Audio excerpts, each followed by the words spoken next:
Hello everyone. आज की video में हम आने वाले दिनों में निफ्टी के डायरेक्शंस की 3 इंपॉर्टेंट रीजन को डिस्कस करेंगे।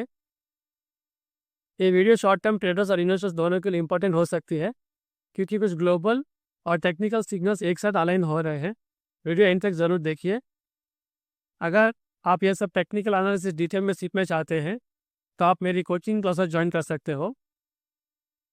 मार्केट में हमेशा एक ही दिन में ट्रेंड क्लियर नहीं होता है। कभी कभी सिग्नल्स पहले आते हैं और प्राइस बाद में रिएक्ट करता है। इसलिए जो ट्रेडर शॉर्ट टर्म ट्रेडिंग या स्विंग ट्रेडिंग करते हैं उनके लिए ऐसे सिग्नल्स को टाइम पर समझना बहुत ज़रूरी होता है। इस वीडियो में आपको 3 इंपॉर्टेंट रीज़न बताऊंगा। इनको इग्नोर करना रिस्की हो सकता है। सबसे पहला रीज़न है अमेरिकन तारीफ से टैक्सेस। अमेरिका की तरफ से जो तारीफ को लेकर डेवलपमेंट चल रही है उसका इम्पैक्ट सिर्फ अमेरिका पर ही नहीं बल्कि पूरे ग्लोबल मार्केट्स पर पड़ता है। जब भी ग्लोबल लेवल पर तारीफ या ट्रेड रेस्ट्रिक्शंस की बात होती है तो सबसे पहला इफेक्ट करेंसी, क्रूड ऑयल और ग्लोबल इंडेक्स पर दिखता है। और जब ये सब चीज़ें अनस्टेबल होती हैं तो इन्वेस्टर्स थोड़े कॉशियस हो जाते हैं। फॉरेन इन्वेस्टर्स अपने एक्सपोजर एडजस्ट करते हैं और इसका इफेक्ट इंडियन मार्केट्स और निफ्टी पर भी देखने को मिल सकता है। दूसरा इंपॉर्टेंट रीज़न है चार्ट पैटर्न। निफ्टी काफ़ी टाइम से असेंडिंग वेज पैटर्न में ट्रेड कर रहा था। असेंडिंग वेज एक वार्निंग पैटर्न माना जाता है जहाँ प्राइसेस धीरे धीरे ऊपर जाते हैं लेकिन उसके साथ स्ट्रेंथ कम होती जाती है। रिसेंटली निफ्टी ने इस असेंडिंग वेज पैटर्न के लोअर ट्रेंड लाइन के नीचे क्लोजिंग दी है जो शॉर्ट टर्म वीकनेस का सिग्नल हो सकता है।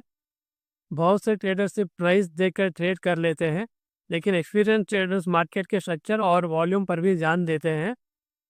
असेंडिंग वेज के ब्रेकडाउन के बाद अगर वॉल्यूम इंक्रीज होता है तो सिग्नल और भी स्ट्रॉन्ग माना जाता है।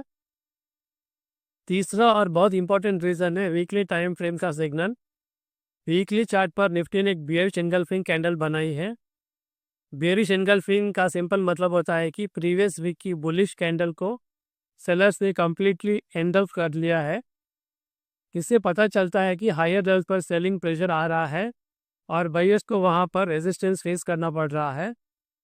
वीकली टाइम फ्रेम के सिग्नल्स शॉर्ट टर्म चार्ट्स से ज़्यादा रिलेबल होते हैं इसलिए इनको लाइटली नहीं लेना चाहिए।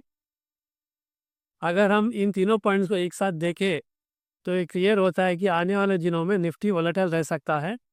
इसका मतलब ये नहीं होता कि कोई क्रैश आ सकती है लेकिन बिना कंफर्मेशन के ब्लाइंडली ट्रेड लेना रिस्की हो सकता है। इस फेज़ में मार्केट को प्रेडिक्ट करने से ज़्यादा मार्केट को ऑब्जर्व करना और रिएक्ट करना ज़्यादा सेफ अप्रोच होती है। प्रॉपर रिस्क मैनेजमेंट, पेशेंस और डिसिप्लिन इस टाइम पर सबसे ज़्यादा इंपॉर्टेंट चीज़ें होती हैं। अगर मेरी वीडियो आपको पसंद आई हो तो लाइक करें, शेयर करें और ऐसे ही मार्केट अपडेट्स के लिए मेरे पेज को फॉलो करें। ये वीडियो सिर्फ एजुकेशन पर्पज़ के लिए है, ये कोई बाई या सेल कॉल रिकमेंडेशन नहीं है। Thank you.